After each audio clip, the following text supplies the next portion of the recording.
প্রেগন্যান্সির টাইমে জিনের আসর থেকে নিজ বাচ্চাকে কিভাবে রক্ষা করা যায়, অনেক সমস্যা ফেস করছি। মানসিক পেরেশানি থেকে মুক্তি পেতে করণীয় কি? বেনামাজি ব্যক্তির হাতের রান্না খাওয়া কি অনুচিত? সন্তান জন্ম নিলে কি তার কানে আজান দিতে হবে? কোনো কারণে না দিলে কি করতে হবে? টিপ পরার শরীর বিধান কি? কাউকে জীবনসঙ্গী পাওয়ার জন্য দোয়া করা যাবে কি না? পর্দার ক্ষেত্রে চোখ বের করে রাখা যাবে কিনা? বিপদে পড়ে সুদ নেওয়া যাবে কিনা? তাবিজ ব্যবহার করা যাবে কিনা? আর বিলম্ব না করে আপনাদের ইতিমধ্যে যে প্রশ্নগুলো আমাদের কাছে এসেছে সেগুলোর উত্তর দেওয়া পালায় আমরা চলে যাই এবং শুরু করি আপনাদের প্রশ্নগুলোর উত্তর দেওয়ার ক্ষেত্রে। ইসমাইল হাসান, আপনি জানতেছেন তাবিজ ব্যবহার করা যাবে কিনা? ভাই ইসমাইল, নবী করিম সাল্লাল্লাহু আলাইহি ওয়াসাল্লাম কখনো তাবিজ ব্যবহার করেন নাই, কাউকে তাবিজ দেননি। কোনো সাহাবায়ে কেরাম বা খোলাফায়ে রাশেদা তারা তাবিজ ব্যবহার করেছেন বলে কোনো বর্ণনা পাওয়া যায় না। সেই জায়গা থেকে তাবিজ ব্যবহার করা উচিত নয়। নবী করিম সাল্লাল্লাহু আলাইহি ওয়াসাল্লাম বলেছেন, মানে আল্লাকা তামিমাতান ফাকাদ আশরাকা, যে ব্যক্তি তামিমা ঝোলালো সে শিরক করলো। এখানে তামিমার অর্থ আমাদের দেশে প্রচলিত যে তাবিজ রয়েছে সেটাকে অনেক ওলামায়ে কেরাম বলেছেন, অতএব এগুলো করা উচিত নয়। তবে কোরআন এবং হাদিসের আয়াত দিয়ে যদি কোনো কিছু লিখে সেটা ঝুলানো হয় শরীরে, সেটাকে অনেক ইমামগণ জায়েজ বলেছেন। কিন্তু সুন্নাহ হলো এরকম কিছু না ঝুলিয়ে বরং পড়ে ফু দেওয়া, এটা হলো সুন্নাহ। নবী করিম সাল্লাল্লাহু আলাইহি ওয়াসাল্লাম এই ঝোলাঝুলির কাজটি তিনি করতেন বলে প্রমাণিত নয়। মোহাম্মদ রাকিবুল খান জানতে চেয়েছেন, বিপদে পড়ে সুদ নেওয়া যাবে কি না? ভাই রাকিবুল, বিপদে পড়ে সুদ নেওয়া যাবে। কীরকম বিপদ? ধরুন কেউ সুদেই লোন না নিলে বা সুদ না নিলে তার জীবন বিপন্ন হয়ে যাবে, এই রকম জটিল কোনো বিপদের মুখে পড়েছেন, তার কাছে আর বিকল্প কোনো পথ খোলা নেই, তাহলে তার জন্য শুধুমাত্র জায়েজ হবে। বিপদ বলতে এখন ধরুন ব্যবসা বাড়ানো যাচ্ছে না, এটাও একটা বিপদ। আপনার এই ধরনের ছোটোখাটো বিষয়কে বিপদ হিসাবে দেখালে আমরা দেখাতে পারি। জীবন বিপন্ন হওয়ার মতো বিপদ না হলে সাধারণ কোনো বিপদে হারাম খাওয়া, হারাম উপার্জন করা, হারাম ভক্ষণ করা এটা জায়েজ নয়। অতএব এই বিষয়ে আমাদেরকে দায়িত্বশীল হতে হবে। হারাম ভক্ষণের কুপ্রভাব অত্যন্ত জটিল এবং জঘন্য।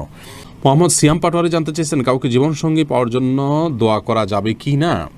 কোনো ব্যক্তিকে জীবনসঙ্গী হিসাবে পাওয়ার জন্য নির্দিষ্ট করে দোয়া করা বিষয়ে সংক্ষেপে শুধু এটুকু বলবো যে এটা করা উচিত নয়, বরং এভাবে বলা উচিত, আল্লাহ অমুকের সাথে সম্পর্ক হলে সেটা যদি আমার জন্য কল্যাণের হয় সার্বিকভাবে, তাহলে আপনি আমার জন্য সেটাকে সহজ করে দিন, আর যদি আমার জন্য অকল্যাণ হয় তাহলে আমার থেকে দূরে সরিয়ে দিন। এক কথায় কল্যাণকর হলে যেন আল্লাহ আপনাকে পাইয়ে দেন সেই দোয়াটা আপনি করবেন, বাকি সর্বাবস্থায় তার জন্য আপনি দোয়া করবেন, এরকমটি উচিত নয় যে আল্লাহ সে ভালো হোক আর মন্দ হোক আমি তাকে জীবন সঙ্গিনী হিসাবে চাই, এরকম অন্ধের মতো দোয়া করা উচিত নয়। কারণ আপনি যেটাকে ভালো মনে করছেন সেটা ভালো নাও হতে পারে, সেই জায়গা থেকে সাবধান থাকা উচিত।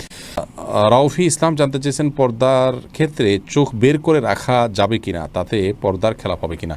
চোখ বের করে রাখতে পারবেন, চোখ বের করতে রাখতে পারবেন, কোনো অসুবিধা নেই, কারণ এটা আপনার চলার জন্য জরুরি। কিন্তু চোখেরও সৌন্দর্য যাতে অন্য কেউ দেখতে না পারে সেজন্য সানগ্লাস বা অন্য কিছু ব্যবহার করা উচিত। অন্তত এটা হলো নিজের আত্মসম্মানের ব্যাপার, যে আমার শরীরের কোনো অংশ দেখে কেউ বাজে চিন্তা করবে আমাকে নিয়ে, কেউ মনে মনে জেনা করবে, সেই সুযোগ না দেওয়া হলো একজন আত্মসম্মান বোধ সম্পন্ন একজন ইমানদার মানুষের কাজ। সেই জায়গা থেকে এই চেষ্টাটা থাকা ভালো। টিপ পরার শরীর বিধান কি? সালিম ইবনু সাখওয়াত আপনি জানতে চেয়েছেন, ভাই সালিম ইবনু সাখওয়াত, টিপ পরা একজন ইমানদার নারীর জন্য নানা কারণে শোভনীয় নয়। প্রথমত হিন্দুরা বিশেষ করে লাল টিপটা পরা উচিত নয়, আরও বেশি যে হিন্দুরা সিঁদুর পরে থাকেন এটা তাদের ধর্মীয় আদর্শের জায়গা থেকে হয়, সেইটার সাথে সাদৃশ্যপূর্ণ হয়ে যায়। সেই জায়গা থেকে ইমানদারকে অমুসলিমের সাথে সাদৃশ্যপূর্ণ সংস্কৃতিও গ্রহণ করতে ইসলাম নিষেধ করেছে। মান তাশাব্বাহা বিকওমিন ফাহুয়া মিনহুম, আবু দাউদের হাদিসে আসছে, নবী সাল্লাল্লাহু আলাইহি ওয়াসাল্লাম বলেছেন যে ব্যক্তি কোনো জাতির সাথে সাদৃশ্য গ্রহণ করবে সে তাদের অন্তর্ভুক্ত হবে। এছাড়া যদি সাধারণ কোনো টিপ জাস্ট সৌন্দর্যের জন্য করেন, নারীরা স্বামীকে দেখানোর জন্য এবং ঘরের ভিতরে তা করতে পারেন, কিন্তু ফাসেকদের নিদর্শন, অমুসলিমদের আপনার সাথে সাদৃশ্যপূর্ণ সেই জায়গা থেকে এটি পরিহার করা উচিত। আর টিপ পরে বাহিরে যাওয়া বেপর্দাহীন বা পর্দাহীনভাবে সেটা তো কোনো অবস্থাতে যায় না, সম্পূর্ণ হারাম। অতএব সে বিষয়ে আমাদের সাবধান থাকতে হবে। রাশেদুল ইসলাম জানতে চেয়েছেন, সন্তান জন্ম নিলে কি তার কানে আজান দিতে হবে? কোনো কারণে না দিলে কি করতে হবে? প্রথমত সন্তান জন্মের পর তার কানে আজান দেওয়ার বিষয়টি অনেকগুলো হাদিসে বর্ণিত হয়েছে। হাদিসগুলো সনদগুলো সবগুলাই মোটামুটি দয়ী পর্যায়ের। এজন্য সৌদি আরবের সাবেক গ্র্যান্ড মুফতি শেখ আব্দুল আজিজ বিন আব্দুল্লাহ বিন বাজ রাহিমাহুল্লাহ তিনি বলেছেন যে এ বিষয়ে আমল করা যেতে পারে, যেহেতু অনেকগুলো হাদিসে আছে এবং মুস্তাহাব পর্যায়ের জিনিস করা যেতে পারে, কিন্তু কোনো কারণে যদি কেউ না করে থাকেন, ছুটে যায়, কোনো অসুবিধা নেই, এটার জন্য কোনো প্রায়শ্চিত্ত করতে হবে না। খায়রুল তাওহিদ আয়েশা আপনি জানতে চেয়েছেন, বেনামাজি ব্যক্তির হাতের রান্না খাওয়া কি অনুচিত? বেনামাজি ব্যক্তির হাতে রান্না খাওয়া যাবে, কোনো অসুবিধা নেই। আপনি কি খাচ্ছেন এটা হলো মূল বিষয়। নামাজি ব্যক্তি হারাম জিনিস খেলে সেটা হবে হারাম, আর যদি বেনামাজি আপনাকে হালাল জিনিস খেতে পারেন, অসুবিধা নেই। পরে এমডি শাহিনুর আলম আপনি জানতেছেন মানসিক পেরেশানি থেকে মুক্তি পেতে করণীয় কি? মানসিক পেরেশানি থেকে মুক্তি পাওয়ার জন্য প্রথমত আল্লাহ রাব্বুল আলামিনের সাথে কথা বলবেন, সিজদায় গিয়ে বিশেষ করে ভোর রাতে আল্লাহর সাথে চোখের পানি ফেলে কথা বলবেন, ইনশাআল্লাহ দেখবেন অনেকটা হালকা অনুভব হবেন। আর কারণ নবী সাল্লাল্লাহু আলাইহি ওয়াসাল্লাম যা হাযাবাহু আমরুন ফাযা ইলা সালাহ, নবী সাল্লাল্লাহু আলাইহি ওয়াসাল্লাম যখন কোনো বিষয়ে পেরেশান হতেন নামাজের দিকে চলে যেতেন। অতএব খুব ধীরস্থিরতার সাথে উত্তম রূপে ওযু করে ধীরে ধীরে রুকু সিজদা লম্বা লম্বা করে আল্লাহর সাথে কথোপকথনে লেগে যান, ইনশাআল্লাহ দেখবেন হালকা ফিল করছেন। সেই সাথে মনে রাখবেন যে আপনার পৃথিবীতে কোনো পেরেশানি আপনাকে হায়াত কমিয়ে দিতে পারে না এবং আপনার জন্য আল্লাহর বরাদ্দকে কমানোর কোনো সুযোগ নেই। অতএব কোনো পেরেশানি, কোনো চাপ, কোনো বিপদে ভেঙে পড়া এটা ইমানদারের জন্য শোভনীয় নয়। সেই জায়গাটিতে আমাদেরকে খেয়াল রাখতে হবে।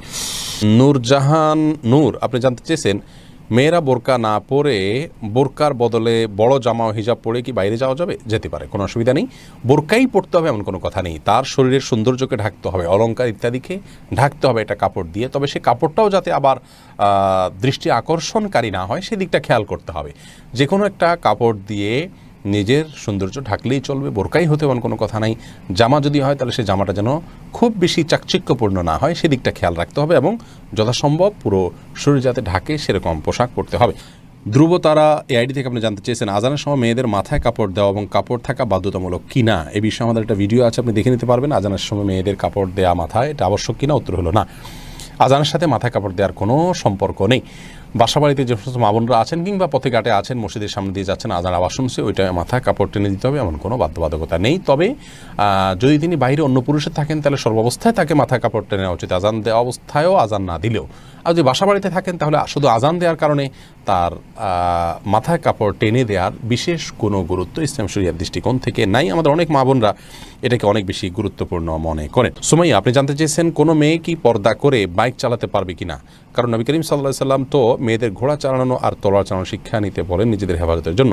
বাইক চালানোর ক্ষেত্রে যদি পর্দা মেনটেন করে তিনি করতে চান করতে পারেন ইনশাআল্লাহ। সফর দূরত্বে যেতে চাইলে মাহরাম লাগবে, আর সফর দূরত্ব ছাড়া এখানে সেখানে যেতে চাইলে পর্দা মেনটেন করে করতে চাইলে করতে পারবেন। কিন্তু বাইকে পর্দা মেনটেন করা কতটুকু সম্ভব হয় এটা প্রশ্ন সাপেক্ষ বিষয়।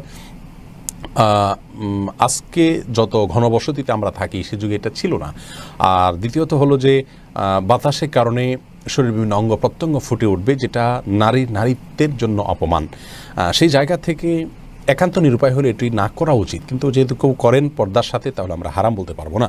কানিজ সঞ্জিদা জানতে চেয়েছেন প্রেগন্যান্সির টাইমে জিনের আসর থেকে নিজ বাচ্চাকে কিভাবে রক্ষা করা যায়? অনেক সমস্যা ফেস করছি। বোন সঞ্জিদা, প্রথম কথা হলো এই সময়গুলো খুব স্পর্শকাতর, জিনের উপদ্রব অনেক সময় বেশি হয়ে থাকে। আপনাকে আমরা পরামর্শ দিব আপনার বাসা থেকে হারামের কোনো লেশ থাকলে সেগুলোকে আপনি বের করে ফেলুন। ধরুন টেলিভিশনে আপনি হারাম কোনো জিনিস দেখেন বা আপনার পরিবারে কেউ দেখেন, এটা টোটালি বন্ধ করে ফেলুন। বাসায় ছবিযুক্ত কোনো কাগজ ঠোঙ্গা বা কোনো ছবি ঝুলানো টুলানো যে কোনোভাবে প্রদর্শিত থাকলে সেগুলোকে ড্রয়ার টয়ার ইত্যাদিতে ভরে ফেলুন বা বাইরে ফেলে দিন। তৃতীয়ত আপনার ঘরে ঢোকার সময় প্রত্যেকটা সদস্য যতজন বাসায় আসবে বাধ্য করুন সালাম দিয়ে বিসমিল্লাহ পড়ে বাসায় ঢুকতে এবং বের হওয়ার সময় বিসমিল্লাহ পড়ে বের হতে। প্রত্যেকটা জিনিস খাওয়ার সময় বিসমিল্লাহ পড়ে খাবেন, শোয়ার সময় ওযু করে এবং ঘুমের দোয়া পড়ে শোবেন, সকাল সন্ধ্যা দোয়া পড়বেন। এর পাশাপাশি আপনি সূরা বাকারা এটা উচ্চ